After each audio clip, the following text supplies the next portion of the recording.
Bismillahirrahmanirrahim. Assalamualaikum warahmatullahi wabarakatuh. Alhamdulillahi wassalatu wassalamu ala rasulillahi nabiyil amin wa ala alihi wa ashabihi wa man tabi'ahum bi ihsanin ila yaumiddin. Amma ba'd. Segala puji hanya milik Allah Subhanahu wa taala. Salawat dan salam semoga tercurahkan kepada baginda alam Nabi besar Sayyidina Muhammadin beserta para keluarganya, para sahabatnya, dan para pengikutnya hingga akhir zaman. Pemirsa yang dirahmati Allah Subhanahu wa taala, pada akhir-akhir ini, di zaman yang kata orang zaman milenial, bahwa kita semuanya dituntut untuk mencari uang, mencari harta sebanyak-banyaknya. Semakin banyak harta seseorang, semakin mudah kehidupan yang ia jalani. Maka di zaman inilah seseorang sudah tidak lagi memperhatikan mana harta yang halal, mana harta yang haram. Betul yang dikatakan oleh Rasulullah sallallahu alaihi wasallam, dan pasti betul apa yang dikatakan oleh Rasulullah sallallahu alaihi wasallam. La ya'tiyanna zamanun, akan datang satu zaman. La yubalil mar'u min aina akhadhal mal. Dia tidak peduli lagi dari mana dia mendapatkan harta. Amin halalin, amin haramin. Entah itu dari halal atau dari yang haram. Maka kita temukan pada zaman sekarang ini orang-orang mudah saja mengatakan, jangankan yang haram, jangankan yang halal, yang haram saja sulit untuk kita temukan.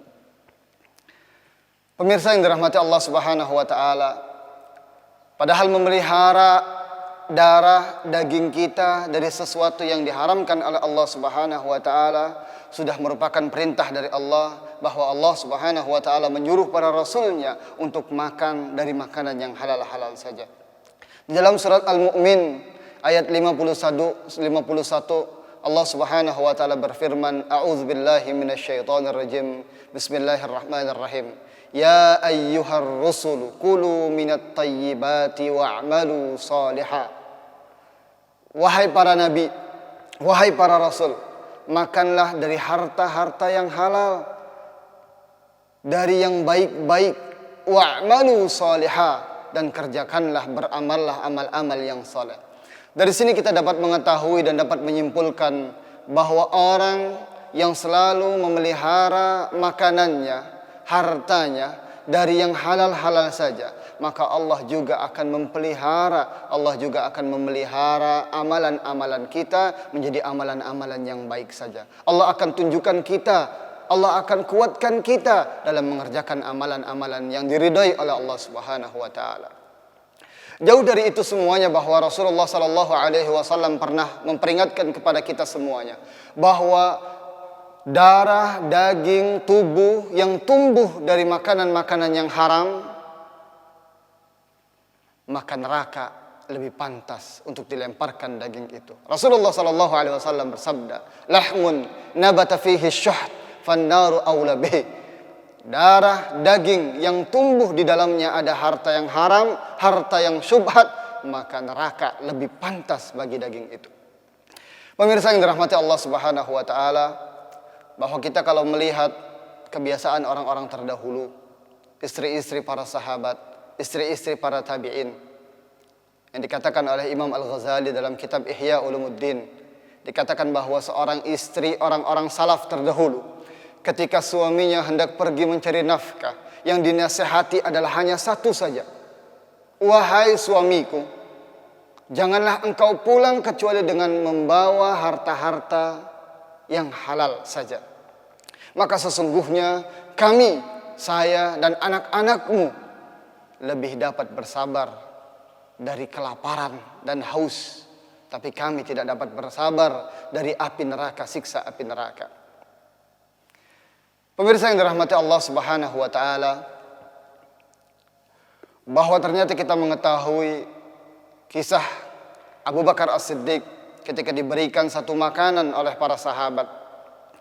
Ketika itu Abu Bakar As-Siddiq memakan makanan tadi, Namun ternyata ketika di pertengahan ia makan, dikabarkan bahwa di dalam makanannya tadi ada harta subhat, ada harta yang diharamkan oleh Allah Subhanahu wa taala. Maka Abu Bakar As-Siddiq mencoba untuk memasukkan jari jemarinya, jari telunjuknya ke kerongkongannya, mencoba untuk mengeluarkan makanan yang sudah masuk ke dalam tubuhnya. Kemudian Abu Bakar As-Siddiq mengatakan, kalau seandainya makanan tadi yang masuk ke dalam mulutku tidak mau keluar kecuali dengan aku mengeluarkan ruhku, artinya aku rela mati demi mengeluarkan makanan yang haram tadi yang telah masuk ke dalam tubuhku tadi. Pemirsa yang dirahmati Allah Subhanahu wa taala, banyak sekali mudarat-mudarat atau bahayanya orang yang memakan harta haram.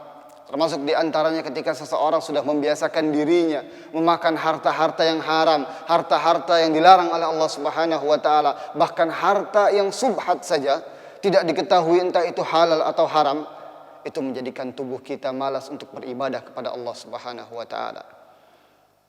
Kemudian pengaruh yang kedua, ketika seseorang sudah terbiasa dengan makanan-makanan yang haram, doanya tidak dikabulkan oleh Allah Subhanahu wa taala. Rasulullah sallallahu alaihi wasallam menceritakan seseorang yang banyak bepergian namun dia berdoa kepada Allah, menengadahkan tangannya ke langit, tapi ternyata makanannya haram, pakaiannya juga haram, makan dari makanan-makanan yang haram. Anna yustajabu lidzalika. Bagaimana mungkin Allah Subhanahu wa taala mengabulkan doanya? Semoga kita semuanya ini termasuk hamba-hamba Allah Subhanahu wa taala yang selalu menjaga makanan kita, pakaian kita, harta kita. Aqulu qauli hadza astaghfirullahal azim. Wassalamualaikum warahmatullahi wabarakatuh.